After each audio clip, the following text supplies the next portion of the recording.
From Microbe TV, this is Immune, episode number 41, recorded on January 22nd, 2021.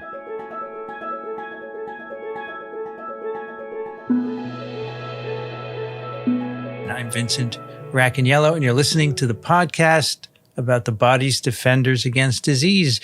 Joining me today from Ithaca, New York, Cindy Leifer. Hi, we made it to 2021. Yeah. Yay. And we made it past January 20th too. That's a big date, right? Ooh, yeah, it's a good time. Also joining us from Things are looking better. From Durham, North Carolina, Steph Langle. Hey everyone. Glad to be back. Yes, 2021 has brought us surprises and we're still battling SARS-CoV-2. A lot to still discuss, but happy to be here. And from Madison, New Jersey, Brienne Barker. Hi, it's great to be here. It's also great to be in 2021. And hopefully, things will keep moving in that same direction. It's looking good for science so far. Yes. Our guest today is from across the ocean. She is from Imperial College London. Madina Wane, welcome to Immune. Hi, thank you so much for having me. I'm really excited to talk about some cool new immunology today. Great to have you. Yes. Yeah, we're going to actually be able to discuss some non-SARS-CoV-2 science. I know that we had gotten comments of, there's other things in immunology than SARS-CoV-2, but, that seems to be the hot topic. So it's we'll have fun. Yeah, it's kind of shocking when you do something else. I feel over on Twiv, we have done nothing but that for over a year. It's really, I get a little sad about that. And same thing here because there's so much out there, right? Yeah. Yes. So we have to slowly move over. Well, Madina, why don't we start off? We'll kick it off by learning more about you. Tell us about, where you're at right now and kind of some things you're doing in your PhD. Sure. So I'm just finishing my PhD at Imperial College London, and I submitted my thesis in November. So it's really like the very last stages. Yeah. Yay, congrats. Thank you so much. I have my viva on the 10th of February. So, it's really like wrapping up the last stages. It's been really strange to finish the PhD, in the midst of a pandemic. But, part of the thing that's been really helpful is connecting with other scientists and like making virtual connections when, even if you're stuck on a screen all day long writing, at least you can at some point see some people on that screen too. So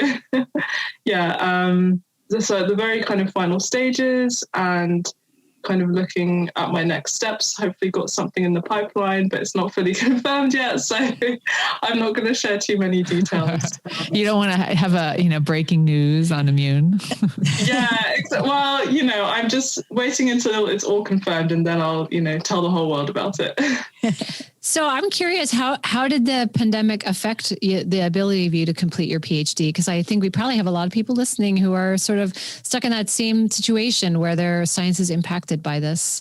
Yeah, that's a good question. And for me, I think I was quite lucky because I actually finished the kind of like practical side of my research, so all of the experiments and so on,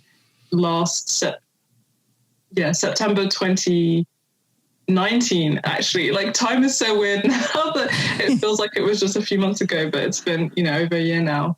So when the pandemic hit, I was already kind of writing my thesis and so on. So luckily for me, it didn't impact it as much. I'd say the biggest impact was just kind of the motivation, like trying to focus on writing whilst everything else in the world was going absolutely haywire.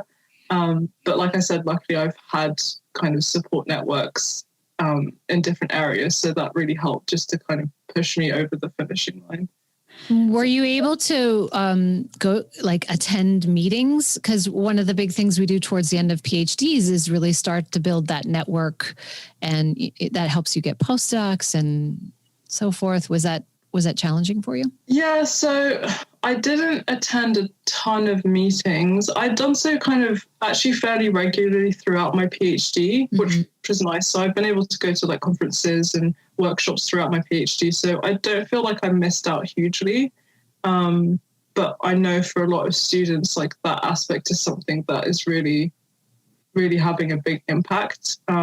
But yeah, I guess I'm just lucky that I've been able to like form contacts with people across the, my field and kind of beyond before everything got more complicated.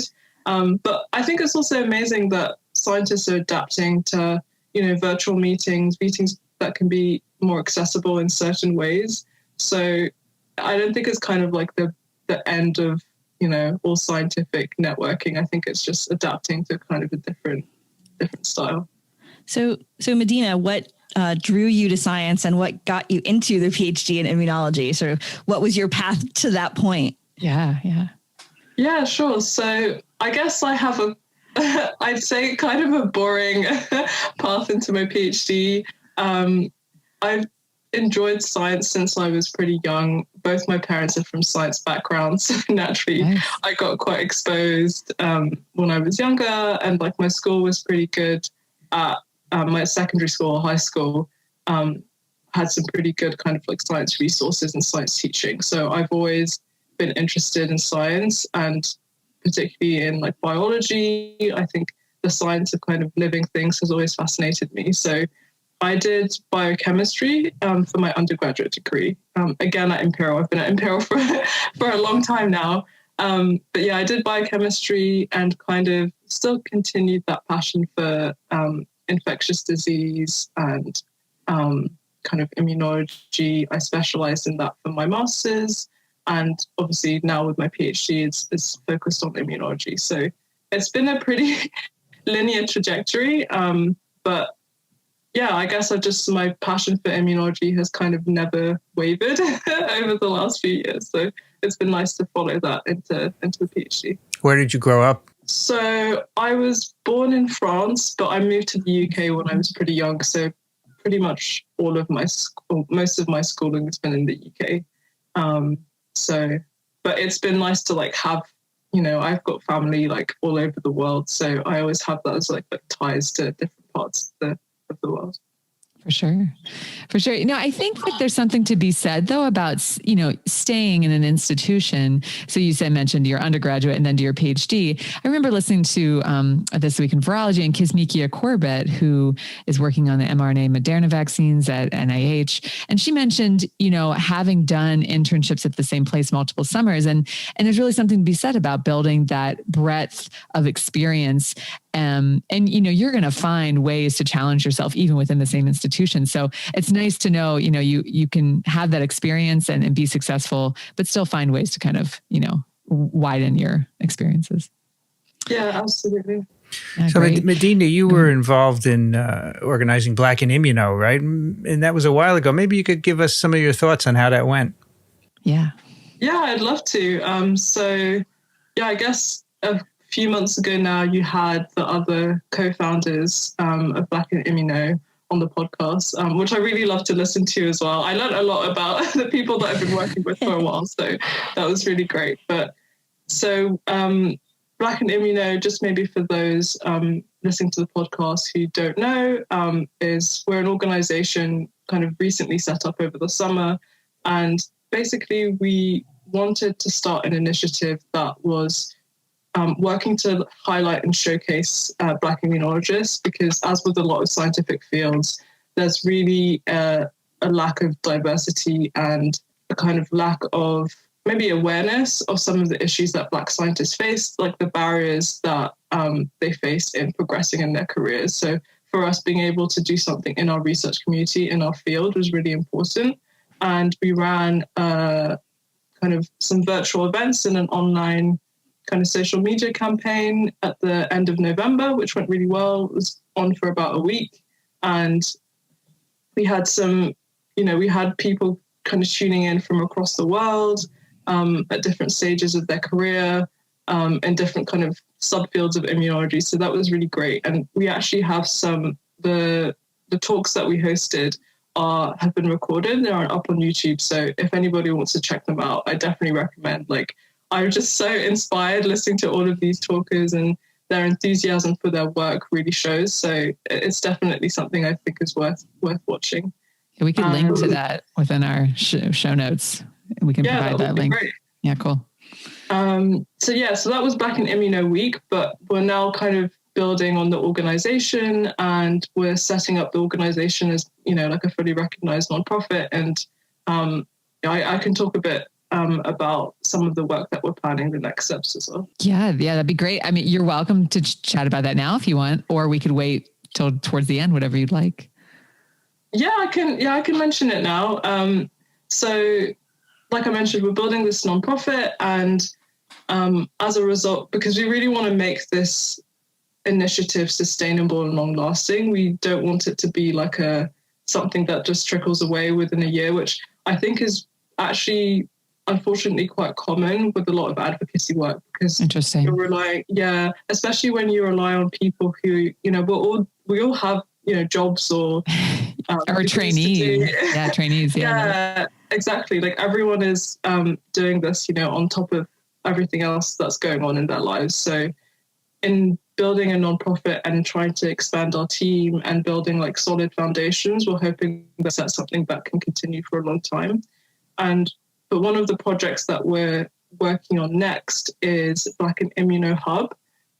So trying to build a platform that will connect up different Black immunologists, for example, using something like a database so people can really, because one of the things that's difficult about being, kind of lone Black scientist in your field or in your department is it's really hard to find other Black scientists. So having something like a database will really help us to build a community, and also hopefully help, non-Black scientists or institutions to find and connect with all these talented individuals. So that's kind of one aspect of the hub. And we're also hoping to use it to just generally provide more support and resources for Black immunologists throughout their career, professional development stuff. We're hoping to work on some longer term programs, maybe around mentorship or, more kind of sustained professional development. So it's something we're working on at the moment. We really want to do it right and do it well and do it with the support of the community. So it's something to look out for. Yeah, definitely. We'll make sure to include those links and keep interacting. I think that, I attended a lot of the talks and I really enjoyed that, particularly your keynote speaker, Dr. Fox, correct? Fairfax, Dr. Fairfax, yeah. Fairfax, yeah. Kiki, right. So, I thought it went very well and you guys did a really great job. Thank you. Yeah. Well, excellent. So coming from that, we can kind of talk more about advocacy before we go back to science or just go to the science. But I'm curious, how do you see advocacy fitting within your next step? So within your postdoc, is that something you're looking for in regards to a postdoc lab? Somebody, who would be open to having that be a part of your training? Yeah, so I think for me, like advocacy is always something that I'm going to want to be involved with. So I definitely look out for, people, institutions, organizations who value that, who value diversity, who recognize issues around that, who will, try and support that work. Because I don't want to have to kind of separate my interests. And one of the really nice things actually about running Black in Immuno was hearing from senior scientists who have been able to continue with their advocacy work during their career, and understanding from them like what their challenges were, or like where they looked for support from their institutions or, kind of beyond. So Dr. Fairfax in her keynote, that was a big part of her kind of journey, and learning how she kind of built her scientific career so then she could have more of an impact kind of later down the line when she focused a bit more on advocacy. So yeah, that's something I'm keeping in mind for sure. For sure. So that's very cool. Right now you're doing all this awesome advocacy in addition to doing a PhD, which is I'm very impressed by. Can you tell us? I'm very tired. I understand. Can you tell us a little bit about what you're working on for your PhD? Yeah, absolutely. So my PhD, so I work my supervisor for my PhD is Maggie Dolman, and in our research group, we focus on using Zebrafish. as a model for studying different aspects of immunology and inflammation. So actually it's really cool because it's a fairly small group, but everyone kind of works on a slightly different area. But because we all work on it in the context of immunology, we kind of have that like expertise and like overlapping interests.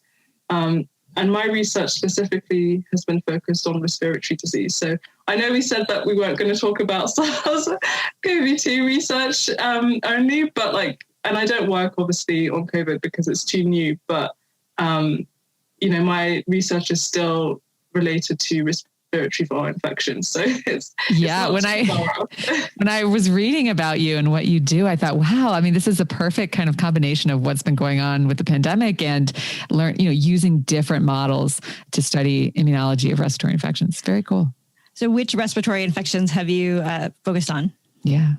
So my PhD was basically trying to develop a model, I guess a more general model to study respiratory immunology, or rather evaluate whether zebrafish could be used as a model to study respiratory disease. And I did look at a few respiratory viruses. So for example, I used influenza virus and respiratory syncytial virus, RSV, but really as tools to evaluate whether zebrafish could be used as a model. I also used,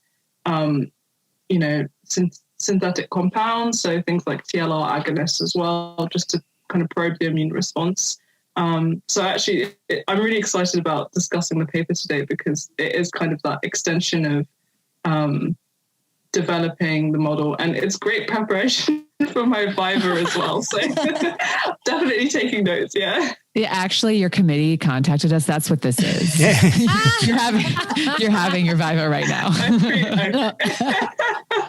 Get it out the way. Yeah. Surprise Viva. And for those listening who may not know, I don't know if I would have known in my PhD, but just the terminology. So a Viva, correct, is the terminology used at your institution, but is that used commonly in the US? Oh, maybe this is like a UK-US, kind of translation thing. So I guess it would be called a defense in the US. Is it the defense? Okay. Right. Yeah, but the way they're done in the UK is you don't usually have I think in a lot of countries, you basically do like a presentation to an audience, which, in the UK, it's just like you and your examiners usually. So you don't really have that kind of public. Interesting. Okay. Yeah, which I think is kind of a shame because I really enjoy sharing my research, and it's kind of nice when you've done work for so long to be able to share it more widely. But sure. Anyway, it's just you and your examiners in the UK.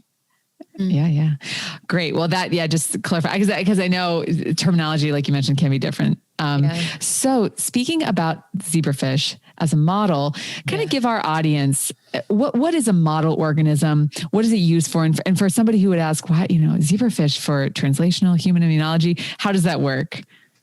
Yeah, that's a good question, and something that I've tried to address at every stage of my PhD. You always get that question, which is great because we become hopefully better at answering it. But sure. I think in general, models, whether they're animals or not, for example, even just studying cells can be is a model itself for studying disease. So it's really just a system that allows you to mimic a certain aspect of the biology that you're interested in.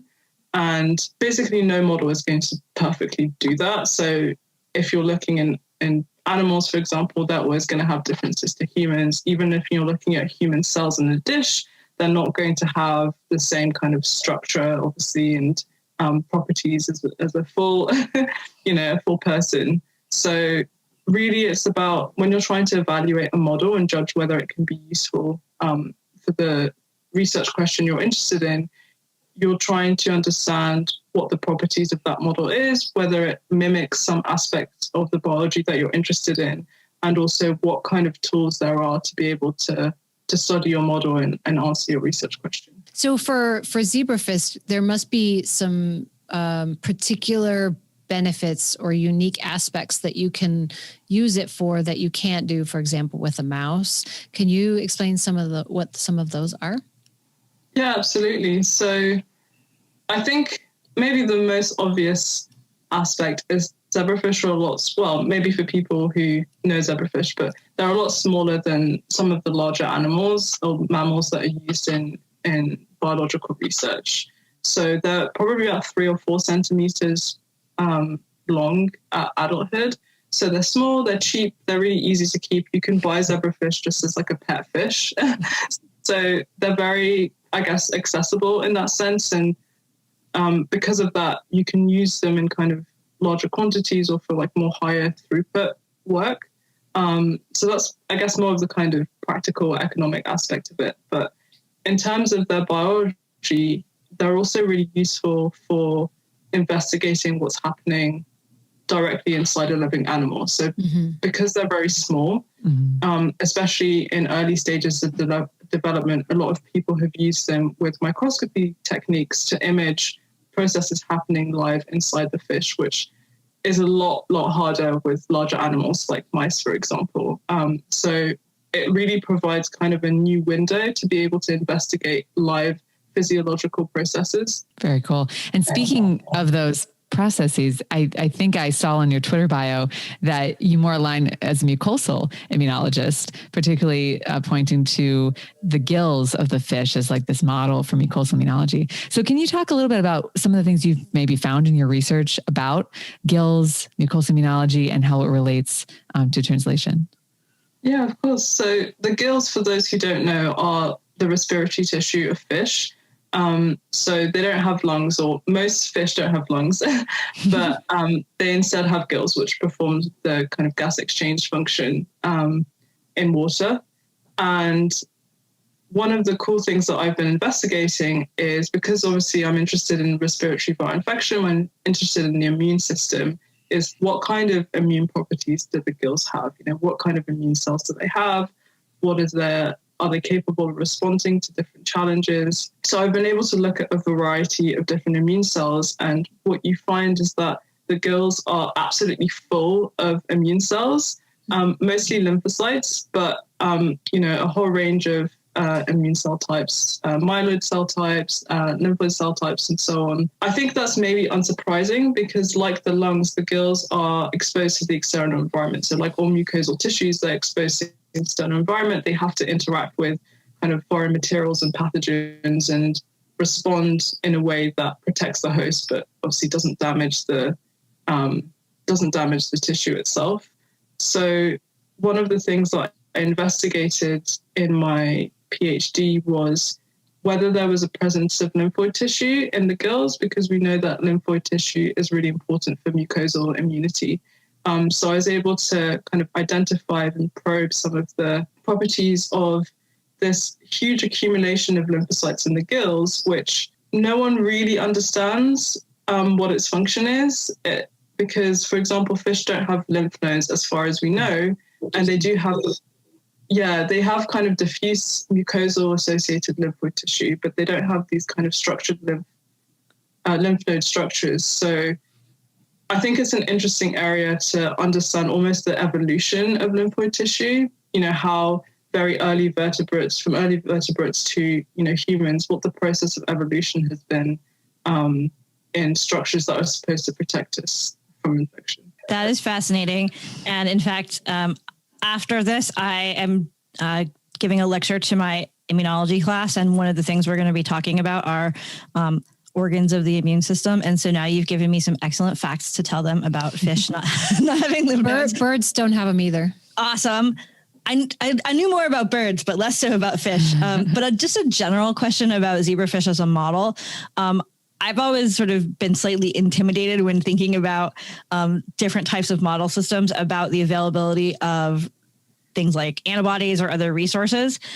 Is there good availability of those kind of technical resources in the zebrafish for immunology? Yeah, it depends what you're interested in. So, for example, if you're interested in kind of gene editing, there's loads of tools. That's one of the things that zebrafish are kind of widely used for. You can use all your CRISPRs and so fairly easily.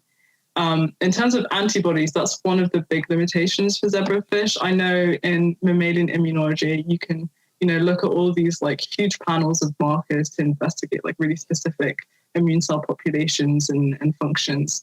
And unfortunately, because zebrafish is still kind of a young model in the kind of history of biology research. You don't have as many of those tools. So what people have done to kind of overcome that is using transgenic zebrafish lines. So yeah, in contrast, you do have quite a lot of different transgenic zebrafish. So you can investigate different cell populations, different fluorescent proteins and so on, but you're still limited. And to be honest, even our understanding of immune cell markers or kind of immune cell genes is still growing and developing. So even if you did have the antibodies, you still have to characterize those cell populations to understand how they compare to other models. And do you use much fluorescence in situ hybridizations? Do you do fish? Yeah, that's it. Actually, that's something that, like, if you're someone who studies fish and you're trying to like search the literature, there is an annoying number of papers that just come that up use with like, fish. Yeah, just fish itself, and you're like, oh, this isn't what I wanted. This is not what I wanted. Not the right fish. But I haven't done it myself, but other like a postdoc in my lab has done fish. So it's definitely possible. Yeah. Awesome. Well, and you had brought up in some of your work using TLR agonists as a way to study immune responses. And you're a co-author on a paper that looks at a TLR agonist across multiple different species, that kind of comparative immunology. It's very exciting. Could you explain to our audience what a TLR agonist is and how do you use that to study in your model? Yeah, for sure. So a TLR agonist is a compound that stimulates TLRs. So TLRs are toll-like receptors, and essentially they're one of the type of receptors of kind of in the body that will recognize material from pathogens. So normally they'll recognize a certain type of molecule that's kind of conserved across pathogens. So for example, in my work, I've used a compound that will stimulate TLR 7 and 8. And those TLRs usually recognize RNA, so things like viral RNA.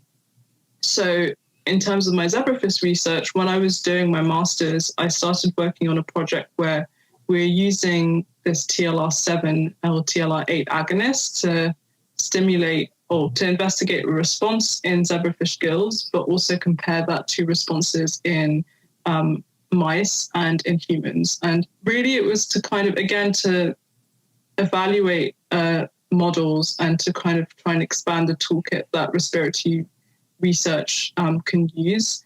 In humans, for example, you might want to study live virus, but a lot of the time that's not really feasible. So using something like a TLR agonist mimics the sort of pathways that would be activated during a viral infection.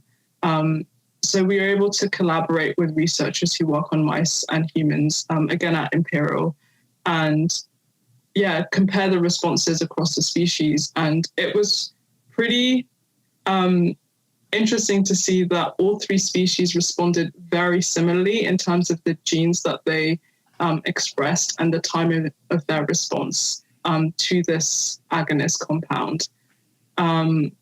We used one agonist, called Rizikumod. That's the TLR 7/8 agonist. We also used a second type of agonist, poly-IC, which stimulates, it mimics double-stranded RNA, and it stimulates a different pathway through TLR3. And what we found when we used that compound is mice did respond, have an immune response, but humans and zebrafish didn't.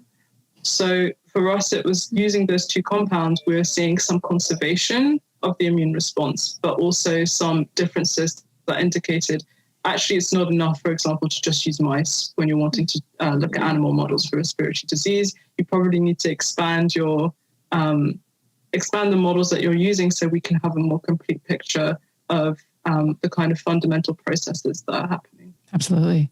Yeah. And I think that that's an important point that, it's not always about translation. Of course, I know that that's a lot of the end goals for human treatment of human disease, but just the fundamental processes. We talk about that a lot on Immune, and Vincent talks about a lot on TWIV. I mean, you need to know the basic mechanism to be able to build up from that. Yeah, absolutely. Excellent. Well, we could now transition to talking about the paper that we've mentioned. Does anybody have any additional questions for Madina? I mean, we can keep peppering her with questions. I just have one. About so herself as I'm goes. curious. Yeah, go. So I have this view of huge fish tanks, but how do you grow these guys? Are they in little tiny tanks or big tanks or what? Yeah, no, that's a good question, because to be honest, before I started doing zebrafish research, I also had no idea. So it's a learning process for everyone. But because zebrafish are quite small, you can keep them in fairly small tanks. Obviously, depending on the number of fish you have, you'll have a bigger tank with more fish. But they basically just get put on these big aquarium systems. So you'll have like a whole room filled with many, many tanks and thousands of fish. And because they breed easily as well, so we can breed our fish to kind of get new ones and like look at younger stages and so on. And the like embryos just can be kept in like a little petri dish as well. So yeah, it's pretty easy. And then when you need some fish great. for your we can move forward with the paper. Madina, we're going to kind of have you lead it if that's fine. And then we will ask questions about it. And we do, and there's a connection here because the lead, not the lead author, but the senior author, we did have on Immune back in February before everything shut down, Irene Salinas. So people can refer back to that episode if they want. Yeah, she's also one of the co-organizers for Black and Immuno. So it's a very small, that's great. Small but mighty world, yeah. But yeah, do you want me to just introduce the paper? Yeah, that's fine. However much you want to go into it, and then we'll kind of, we'll go back and forth and ask questions. But you can introduce it. That'd be fine. Sure. So yeah, the paper that we're discussing is called "A Zebrafish Model for COVID-19 Recapitulates Olfactory and Cardiovascular Pathophysiologies Caused by SARS-CoV-2." So essentially, that paper is trying to investigate the kind of responses, the pathophysiologies that zebrafish have to SARS-CoV-2, to, again, similar to what I've been doing, evaluate whether zebrafish can be used as a model in this area of viral infection research. So the lead author is Aurora Kraus from the University of New Mexico, along with the lead author Irene Salinas. And there's a few other researchers who I guess they collaborated with from the Pasteur Institute in France and the Paris-Saclay University as well. So got some kind of cross institute collaboration, which is always nice and actually pretty common in the zebrafish field as well, because we're a small group of people. Sure. Excellent. So go ahead. Sorry. Yeah. No, that's all. I'm not sure. Maybe you want to discuss other parts or? No, that's great. So when they first, so obviously when the COVID-19 pandemic started, I think a lot of us were looking for ways of how we can contribute to learning about this disease, as it was, the forefront of everyone's mind. And of course, many of us were shut down. And so if there was a way we can contribute while the shutdown was happening, that is also of benefit. And so it's interesting here to see, we knew, what Irene does in her model and looking at fish as a way to look at comparative immunology. But this is, in some of the experiments that you can walk us through, looking at how they respond and specific organ systems. So it's not going to recapitulate the entire disease, but what can we learn about specific organ systems that people will recognize as the symptoms that people have when they get this disease? Yeah, no, that's a really good point. And I think, again, it comes down to understanding that models are they can't recapitulate every aspect of the biology of a disease you're interested in. So it's really about focusing on your research question. And in this case, I think this paper was kind of exploring the possibilities, but really focusing, I guess, from their findings on the olfactory tissue. So I guess in humans, that's the kind of tissue that allows you to perceive smells and so on. And obviously with COVID-19, we know that's a kind of really important organ because I think it's something like, I think they said like 40 to 60% of people, lose their sense of smell.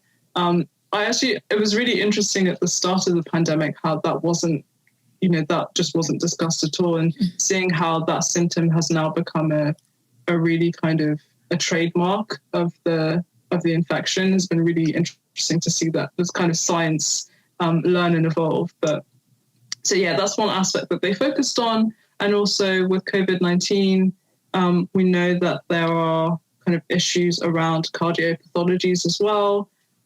So that's something else that they also kind of touched on in their research. So I have to ask a question, and I might look stupid right now, but I realized fish had hearts, but I did not realize fish had noses. Am I the only one that didn't realize this? I mean, I have a fish tank and I can see the little mouth, but I mean, is it located the same place? Is it structurally the same? Do they take water in through that? Like how do they sense things this way? Because this is a major part of this paper is using the olfactory organ and determining whether, parts of this virus interfere with that or affect the structure and the survival of those tissues. So can you talk about that a little bit? Yeah, I mean, your question's completely valid. Like, I don't know why. I think because the way that we see noses, obviously we have a nose that kind of extends from our face. Mm-hmm. So when you don't see that in an animal, you kind of assume that they don't necessarily have that. But zebrafish have, I don't think you can call it a nose, but they have nasal tissue. And their nasal tissue isn't directly connected to their respiratory tissue, which is probably the most obvious difference with humans. Yeah. So the gills and the nasal tissue are kind of completely separate in zebrafish and I guess in other fish species. So which in a way, even though there is that difference, it's an opportunity to study that process in an isolated way. Mm-hmm. So you can just focus on the olfactory tissue without necessarily having to deal with the consequences on respiratory tissue as well, if that makes sense. But obviously that doesn't, that doesn't recapitulate the aspect of disease that you do see in humans. Yeah, but that's a good point. I mean, because we know you have cells trafficking cytokines being moved about the body in a systemic way. And if you do have two organs that are connected, you have that kind of a response in one organ into another. And so this allows you to really separately look at those responses, which is interesting. Great. Now, looking at figure 1, I'm curious if you could walk us through why you think it was chosen to use zebrafish larvae to start to look at some of the gene expression differences in response to a particular part of SARS-CoV-2. Yeah, sure. So for those, again, who don't necessarily know, because, why would you necessarily, but zebrafish larvae are, so they're the youngest stage of zebrafish. Kind of one of the youngest stages of zebrafish, I think up until about 3 days, up until maybe 2 weeks or something is when a zebrafish is considered larvae.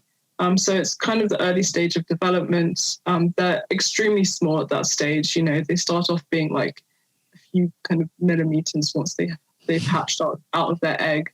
So it makes them really useful for high throughput studies. So people can use them, for screening of drugs, for screening of toxicology studies and so on. So I think part of developing this model and using larvae is you can, kind of screen different compounds and so on in a very short amount of time. Because zebrafish breed so quickly, you can generate, hundreds and thousands of zebrafish larvae in a short amount of time. So it is important to characterize the response of larvae as well as the older stages of zebrafish, which is slightly more difficult to work. Sure, for sure. Now, looking at what they use, so they did not use the whole virus. They just used a piece of it. So they call it the RBD, the receptor binding domain, to be able to probe. And actually looking at figure 1, it says recombinant spike. I'm sorry, I maybe have jumped ahead. So what do we think about these results? It seems to be only a couple genes were significantly different. From the mucosal immunology side, what did these genes mean to you, Madina? So the genes that they've looked at ACE2, which is the receptor that binds the spike protein. So naturally, kind of an important gene to look at. They've also looked at some kind of pro-inflammatory cytokine genes, TNF-alpha, IL-1 beta, IL-17, some kind of more chemokine genes, and also interferon, a type 1 interferon Phi1, which is known to be important in antiviral responses in zebrafish, but also in the kind of equivalent genes in humans and mammals as well. So, I mean, it's a kind of a small panel, but I guess later on they look at kind of single cell RNA sequencing and so on. So I guess this is kind of an initial look at some of the kind of key pathways that might be important in the immune response to this kind of viral protein. Right. So our listeners may be more familiar with some other types of interferons. Yeah. So can you mention how interferon Phi1 might be related and might fit in with some of the other interferons that get a little more attention? Yeah, sure. So interferon Phi1 is a type 1 interferon. So I guess it's interferon alpha and beta for those who study kind of mammals and so on more. In zebrafish, you have type 1 interferons and you have type 2 interferons. I don't think they haven't identified type 3 interferons, but you have, type 1 and type 2. And one of the important things to remember about zebrafish and fish species generally is because they've had a whole genome duplication event, often you'll get kind of multiple copies of kind of orthologs of mammalian genes. So for interferons, for example, they have I think it's 4 interferon Phi1 genes and so on. So it's always, sometimes it can be a bit of a nightmare, I think, for people working with these kind of model systems that have these duplicated genes, understanding their function, understanding the kind of homology and so on. But it's just something to bear in mind. Got it. Madina, I actually need to head out to go teach some things about immunology. I'm fascinated and I would like to stay here and learn, but I will just have to listen to the episode to do that learning. So this was awesome. Thank you so much. It was awesome to meet you. Yeah, great to meet you too. Good luck teaching. Thank you, Brianne. Good luck teaching. See everybody. Bye-bye. Bye, Brianne. Great. And you're right. It is a small panel looking at these genes, and maybe why they chose this. And again, we should say this is a preprint. I did interact with Irene about this paper. They're still, working through the peer review process, so there's always that to keep in mind. But it seems to be maybe linking this decrease in interferon, type 1 interferons, is something that is seen in other models, and so it's not the whole virus, but maybe trying to suggest, okay, we can recapitulate some of these differences in this model. I wonder, Medina, if they make the point in the first section of saying, there is ACE2 in zebrafish, but the contact residues are not conserved between zebrafish ACE2 and, in other words, how the RBD of SARS-CoV-2 would interact with zebra ACE2 probably is not going to happen because the residues aren't conserved. So I wonder if these responses that we see in this paper, the ones that you just talked about, we're going to see effects on heart rate and other effects. They're not likely to involve ACE interaction, right? Are they, in the case of these, is there something else going on? I mean, are there sensors for the protein, for example, that might be mediating these effects rather than ACE2?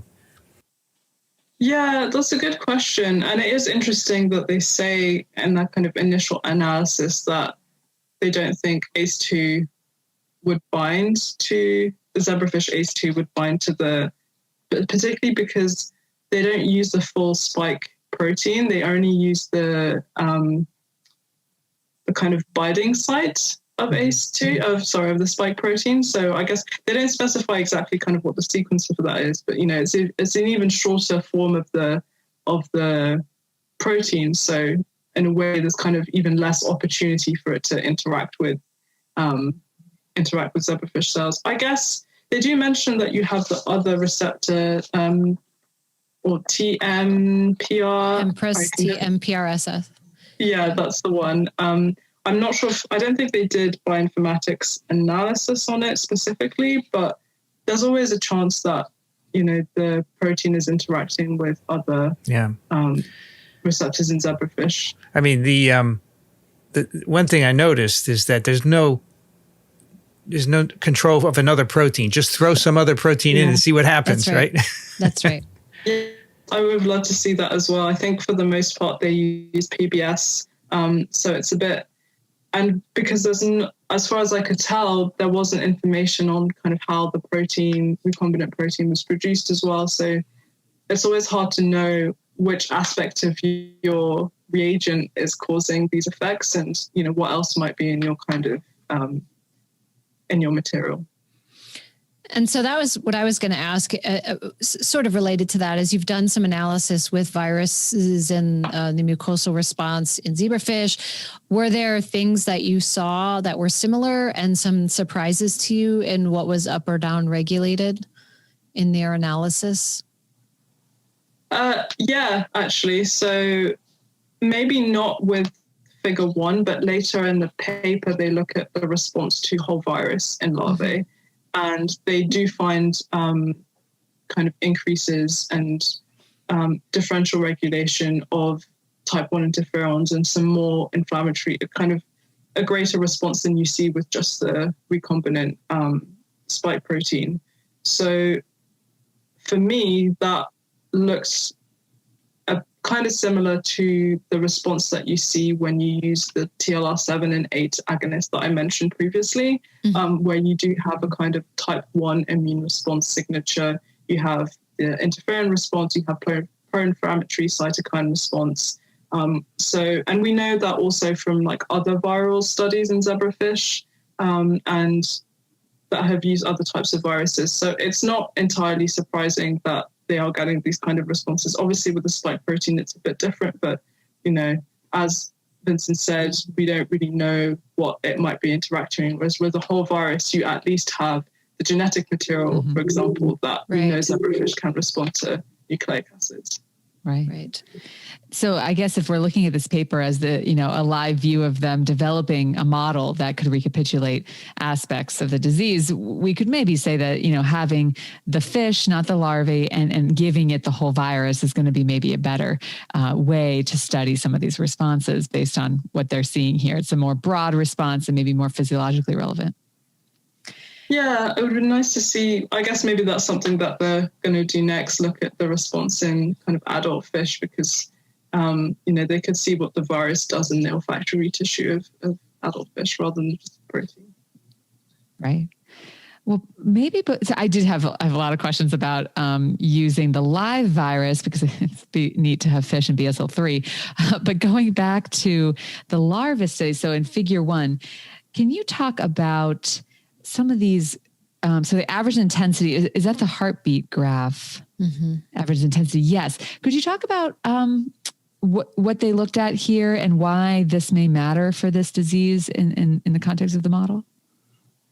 Yeah, so basically they looked at the response that larvae had to, again, this recombinant spike protein, and they measured the heart rate.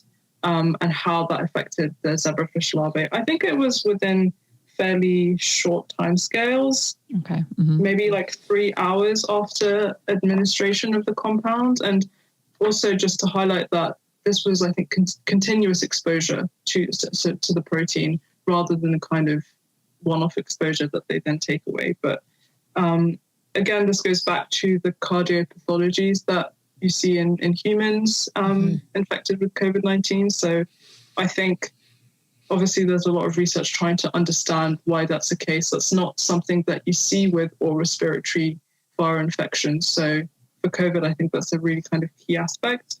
And one aspect that they looked at in their study, as well as just seeing the effect of the protein, was seeing how whether you could use a drug to basically reverse the effect that the spike protein was having. Again, trying to give some indication of how the zebrafish model could be used. And again, I think it would be good to have, as you all mentioned, another protein control to know, is this really a response to the RBD in a specific way, or is this just you add a protein, to your model system, you're going to get a response. It was interesting that they used an ACE2, not ACE2, but just an ACE inhibitor to try to reverse the difference in average intensity of the heart rates. At the same time, we know that there's not going to be binding to ACE2. So blocking ACE2, I wasn't sure, logically how that works.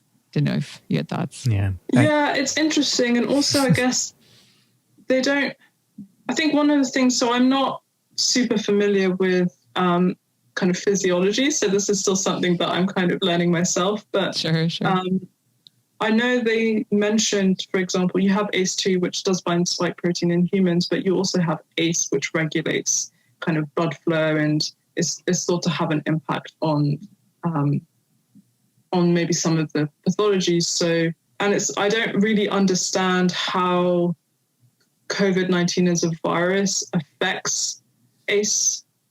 For example, people have seen kind of decreases, I think, in expression of ACE in response to infection. So it's possible that there are some other factors which influence the kind of physiology, which aren't necessarily linked to ACE2 binding to the spike protein. But I wouldn't be able to kind of guess more than that. I agree. I think the use of this drug to see if it's dependent on ACE2 binding is probably not right, because the drug the drug affects blood pressure and can reduce heart disease. So it could be that, if the RBD is somehow increasing heart rate by some other mechanism, it would still be tamped down by this drug. So I'm not sure that that's the right drug to use. It's funny because they say in the beginning, this protein probably doesn't bind fish ACE2, and then they see it. So it's a little strange.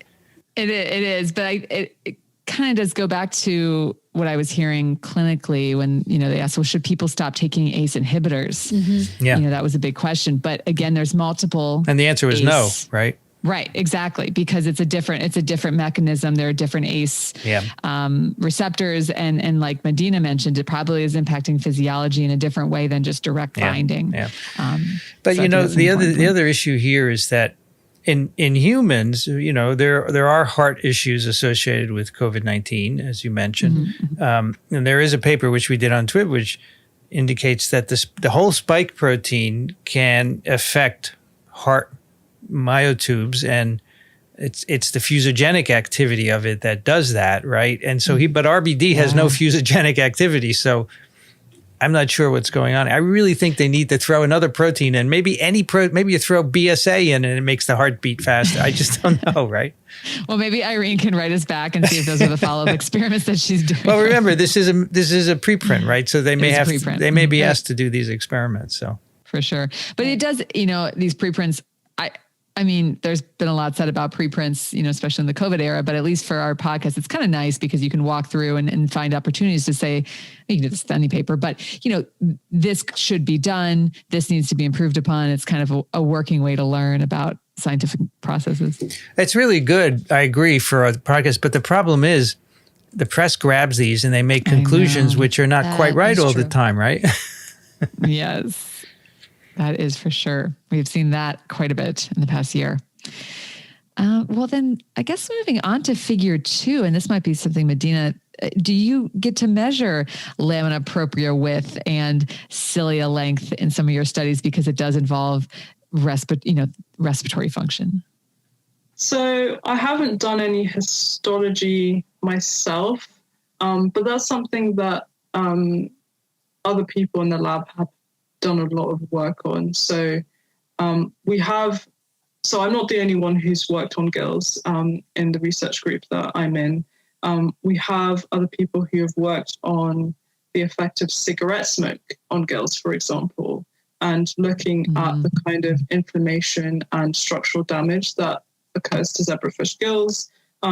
So you can characterize the kind of damage that you see, with histology, with different kind of imaging techniques, looking at kind of structural features.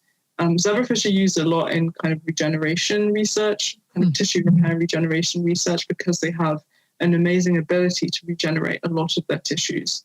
So I think it's kind of a common approach. One of the things that just popped in my head, I don't know. I mean, here in the next figure, they're looking at olfactory damage and renal damage caused by this protein. I wonder if the amounts of protein they are using are actually physiologically relevant. Would you ever achieve those levels in an infection, right? I don't think they mentioned that, right? Yeah, no, that's a good point. They do say that there is another study that looked at SARS-CoV-2 protein in zebrafish. Yeah. And I think in that study they used higher levels of the protein, which led to what they kind of conclude to be high toxicity. So it seems that at least in this preprint, they're looking at kind of slightly lower amounts, because obviously, if you just get huge damage everywhere, there is also always the concern that it's just some kind of toxic response. Yeah. Yeah, right. Looking at figures 2 and 3, and I guess this is before we get to some of the single cell data, which you can chat to us about in zebrafish models. But what are some of your thoughts on this? Because I think we are going into, in this figure 4, exposure to food and the olfaction, and how is that measured in zebrafish? Because they don't really have noses. Yeah, so I tried to look into that because I hadn't really heard of that myself. Sure. But I think what they do is they essentially put some kind of probe in the nasal tissue of fish are cavities, so you can access them externally. So I think they must have some amazing system where in their methods they do say they put these kind of probes into the fish to be able to record, I guess, the kind of electrophysiology responses of the fish as they're sensing different types of kind of smells or foods or particles. But it must be a really kind of fragile system because zebrafish is so small and their nasal cavities are also really small. So it must be something that they've, I know kind of this group does look at nasal tissue and nasal immunology a lot. So I guess they probably have that system kind of already in place. Yeah, I agree. Looking at this, it is funny because it says the nasal flap was removed with fine forceps to expose the olfactory rosettes in a continuous tank water source. So it does seem to be, you have to have good hands to be doing this work. Yeah, steady hands when you're working with zebrafish for sure. Yes. Do they anesthetize them? So you're doing all these little surgical things and injections and exposures while these animals have to stay in the water, right? And then are they? I mean, once you take them out, they can't really breathe, right? And so does that cause actual damage too? And so, what are the limitations in being able to do some of these experiments? Because they say they're introducing, for example, the spike recombinant, or the receptor binding domain into these cavities. And as Steph said, there's kind of in the tank. So how does all this really work on the ground, like on the ground, actually holding a tiny little fish in place and then putting this thing back and injecting these things in and flapping around or whatever. It seems like you have to immobilize them somehow to be able to do these tiny little surgeries. And I guess you use a dissection scope.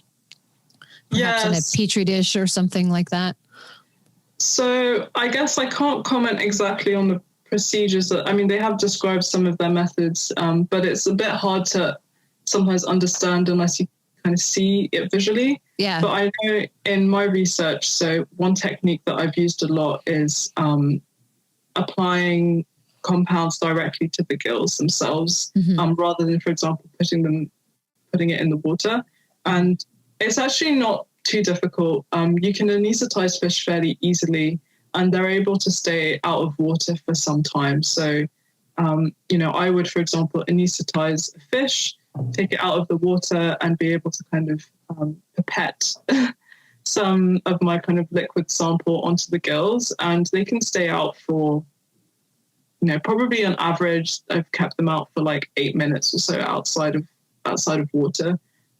So it's not, and they recover fine from the anesthetic, once you put them back in water. So actually you do have some flexibility in terms of being able to, it's definitely a limitation that you can't keep them out of the water all the time, but it's also an advantage that you can, for example, just put something in the water and expose fish directly, in the way that it's a lot harder to do that through the air for, kind of land-based animals.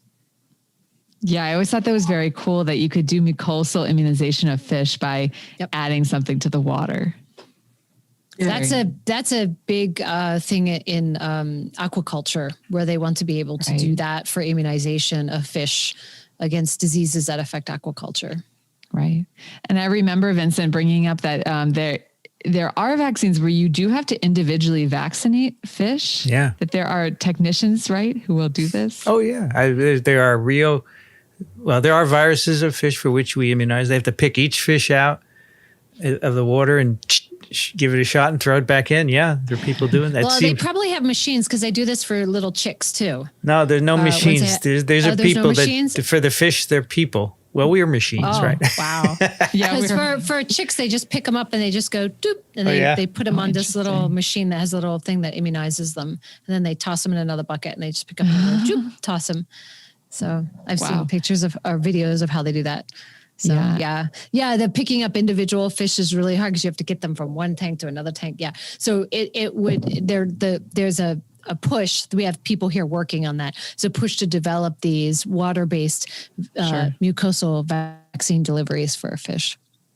Right. I think it's also, and the same as in humans, I think it's also because people are interested in mucosal vaccines, because often that is the site where you get infection, or where you first get exposed to a pathogen. So actually, there's a lot of thinking that you might induce a more effective and kind of appropriate response if you're having some kind of mucosal vaccine than, the kind of intramuscular kind of systemic vaccines that we see a lot. I got to show you a picture of fish being immunized here from Google. See? Oh my gosh. There's one, there's another. Wow, look at that. Yeah, they're picking them up. And although they do say that you can also immerse them in vaccines for a few minutes, and that can do it as well. So, but that's cool. There's a much larger fish than I've ever worked with. Oh yeah, they're big. Like this big. Yeah, I don't think you can pick up a zebrafish with your hands. It's way too small, but we've got other systems. That's good. Well, I guess before we kind of move into the live virus studies, anything else you'd like to say about the RBD? I mean, I think we could conclude that, we don't really know if it's a specific reaction. We don't have that protein control, but there are decreases in lamina propria width and cilia being a structure really important in respiratory infections. Is cilia and their function something you look at in your research? I don't, because the gills don't have cilia. So actually that's one of the kind of differences than you see in the lung. So they must have some other system to be able to kind of clear debris and material from the tissue.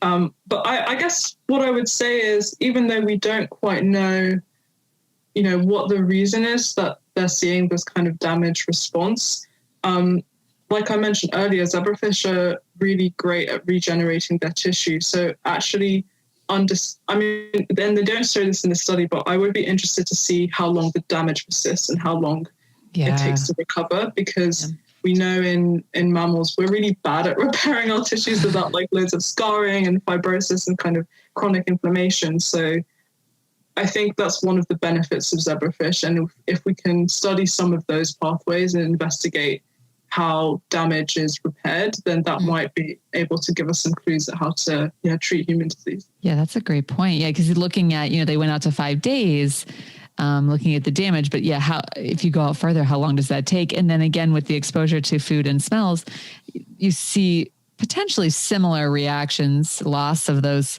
functions, but they only go out maybe one day. So yeah, that would be very interesting to look at. And then they do some single cell data. Have you worked with single cell data? It's always like beautiful to look at, right? Like I'm looking at a lot of colors, but it can be sometimes difficult to make sense of what am I particularly pulling out of these data?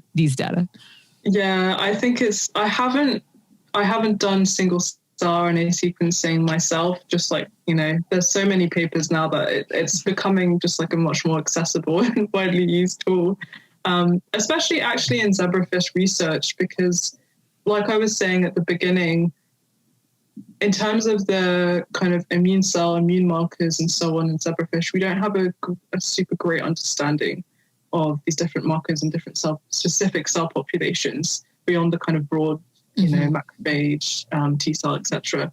So there's been quite a few zebrafish papers using single cell RNA sequencing to try and map these different populations more precisely.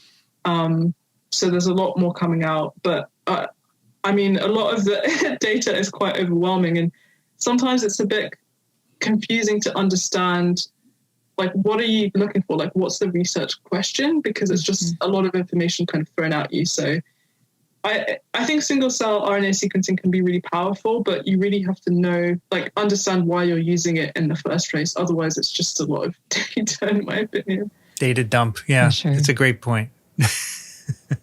Yeah. Now, what do you think for this group's work, looking at this? Do you have a couple takeaways of the single cell data? I mean, I'm seeing some time changes. Yeah, to me, that it's a lot more different than I normally see for these types of plots. Like normally you see one population sort of decrease or another population increase or activation states change. But this is really a very different profile of the cells that are there in those different time points for me, at least it looks to me. I don't know what you guys think about it. Yeah, it's interesting because they mention as well that there are a couple of cell clusters which aren't identified in the control group, but are identified, I can't remember what time point, but, in the kind of spike protein exposed group. So you're even getting, whether understanding where those kind of cell clusters come from, if it's changes in their previous cell population or not, or if it's kind of a new cell emerging, especially with the lymphocytes. I think they see a new cluster, and understanding if that's because of a recruitment of cells or whether it's a change in the existing cells is unclear, but there does seem to be quite a lot going on. And really what we could say about single cell data like these is that getting it out there does allow people a data set to then reference back to, because then, people who are asking maybe those more specific questions, when you don't have anything in the literature to draw from, it can be very challenging then to support maybe what you're seeing. And so I think if anything, maybe there are research questions that they are looking at in this group, but then kind of that public service, I don't know where they'll submit it to, but, assuming you would have to share that would be an open source data set. Yeah. Yeah, that's a really great point. And, I know in the research group that I'm in that other people have looked across different data sets, and actually those have been really powerful. Even being able to look between species, for example. So yeah, it's definitely useful, but sometimes I think it's just kind of hard to pass through all of that information in one go. Sure.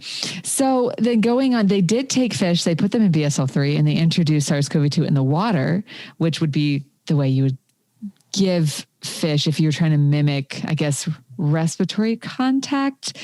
They did mention that maybe it would be different if they injected them with the virus. What are your thoughts on that in regards to modeling and infection and the route that you give it in this animal? Yeah, it's a good question to ask, and it's something actually in my research that I've investigated using different routes of infection. I guess, so when you're exposing a fish to something in the water, even though that does expose the maybe mucosal tissues that you're interested in, so for example, the nasal tissue or the gills, for example, in my case, you also have to remember that you're exposing everything else. You're exposing the gut, you're exposing the skin of the fish. And unlike in humans and in mammals, the skin of fish doesn't have this kind of keratinized surface. So the living cells are kind of exposed beyond the mucous barrier, are quite exposed to the environment. So that's a mucosal tissue in itself, the skin of fish. So by doing that kind of route, it's almost like a kind of systemic challenge. You're just throwing it all to the fish at once. So that's why with my research, I've tried to apply compounds or pathogens to the gills directly to have a slightly more local exposure. And I mean, they've done that with their intranasal exposure, but obviously with larvae, you can't, it's very hard to do that. The most you could do is a local microinjection, I guess. People do that in areas like the hindbrain, but I don't even know if their nasal tissue is developed at that stage. So it might not be feasible. It's an interesting comparative question, right? Because you're using this as a model to understand SARS-CoV-2 in this case, or in your case, other viral infections. And so if you're trying to understand something similar to a human disease, then maybe doing this specific exposure at a specific place is important to do, because as you said, if you put the fish in the water, put the virus in the water and expose the whole fish, you can infect anywhere. But the flip side of that is, right, if a fish is exposed, it's either going to be exposed because it ate something that has something, or it's in the water, right? Right. And so I guess, how do you balance between what's important to understand about fish biology and natural infection routes versus manipulating the model to learn something that maybe we can translate to human? It's an interesting question, because it's something we face with using any animal model that we use. Yeah, sure. But I just wanted to sort of hear your thoughts on how you think about that. Yeah, I guess it comes down to just what you're trying to address. So, I mean, for some people, they do want to look at the kind of more natural infection process, and that might be more important, for example, if you're trying to translate your findings to say, aquaculture. You're interested in fish health specifically. I think sometimes it's useful of thinking about zebrafish as a kind of in-between model. So in between, in vitro research, which is just cells in a dish and very physiologically different, obviously, to a whole organism, and a kind of mammalian system, which maybe is closer anatomically in some respects to humans, but obviously still has its differences. So, yeah, I think with zebrafish, they kind of fit in that in-between space, as well as offering these kind of other advantages. I think you make a really good point, because I think it's two steps up from tissue culture, right? Tissue culture is mostly, not always, but mostly uniform cell culture, right? Then you have organoids, which can have multiple cell types. And then you have your zebrafish, which is a whole organism, but you might be looking at one system, and then you can just build up from there. I think it's really interesting to think about that and think about, where you are in the context of being able to look at not just cell responses or cell interactions, but tissue interactions that can provide another layer of information that you couldn't get a different way. I think it's really interesting. I would have been shocked if SARS-CoV-2 reproduced in zebrafish, frankly. I mean, I suppose they had to do it, but sure. I mean, fish are very far from mammals, and so. But they do see decrease of ACE2 and pro-inflammatory cytokine responses. So, frankly, I'm puzzled. I don't get it. I don't know what's going on. Yeah. Maybe it's the response to the RNA, and so maybe then what we can pull from that is a lot of the responses in our body, our innate immune responses, may not be due to productive viral replication, viral progeny, but the responses, the innate responses to just the RNA being there. That's why I asked her the question way back when I wasn't so eloquent, but the idea of like what surprised you and what did you see similar? Because a lot of your studies, Madina, were on adding a TLR ligand and looking at the inflammatory response. And so how, especially an mRNA mimic for a TLR7/8. Yeah. So like how similar is this to that in this part of the paper? Because how much of it could just be a TLR response in the absence of any viral replication because there isn't any. Which is interesting. Yeah. I think that's probably, I mean, to me, that's fairly likely that you're getting some kind of recognition of nucleic acids. And the point about kind of looking at innate immunity, that's something that zebrafish are used to study. That is one aspect of immunology that zebrafish are used a lot for. Actually, partially because in zebrafish larvae, they don't have a developed adaptive immune system. So again, a lot of people use that to isolate the effects of, or the kind of impact of the innate immune system on, say, infection, without the presence of an adaptive immune system. So again, it's kind of, those differences can be used to your advantage depending on, what aspect of biology you're interested in. Even if you're not necessarily going down a translatable route, I think there's still those insights that you can gain from separating different components of the system. Medina, are there TLR knockouts in zebrafish? I presume so, right? I actually don't know, but there, like I said, there's a lot of kind of genetic editing in zebrafish, and I think there's a consortium that's tried to make loads of different mutants. I think the Sanger Center in the UK maybe. So there probably is a bunch of TLR knockouts, but a lot of these mutants haven't been characterized as well. So you kind of, a lot of the time you're starting from, not from scratch, but one up from that. I guess that would be a logical next thing to do here is to look at some TLR knockouts and see if you put virus or RBD in. I mean, in mammals, one of the TLR, what is it, 4? It senses glycoproteins, right? Two, yeah. 2, TLR2, yeah. So 4 is LPS, yep. Mm-hmm. So you could do knockouts and see what these responses are caused by, Yep. Yeah. Yep. Well, great. Well, I think the last part of this paper was just looking at in the live virus challenge fish in the water was, again, differences in fold changes of genes that they had looked at with the larvae. And I guess, Madina, if you had any thoughts on that, but I wanted to kind of bring it back out to another paper that you're co-author on looking at different cytokines, and you highlighted IL-10 as a cytokine that created this homeostasis in the gills of fish. Can you speak to IL-10 and what in your model does homeostasis mean in the gills? Yeah, sure. So the paper that you're referring to, that was actually a collaboration with some researchers from the University of Manchester. So that was really cool because essentially we had use this system of administering this TLR7/8 agonist to zebrafish and characterizing their inflammatory response.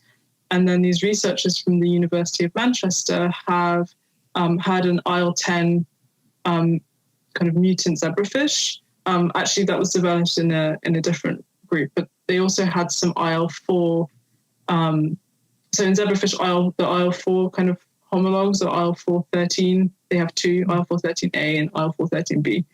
Anyway, they also had knockouts for those genes. So using the kind of model that we developed with the TLR7 agonist, they were able to investigate, okay, what happens to the response when you knock out these genes?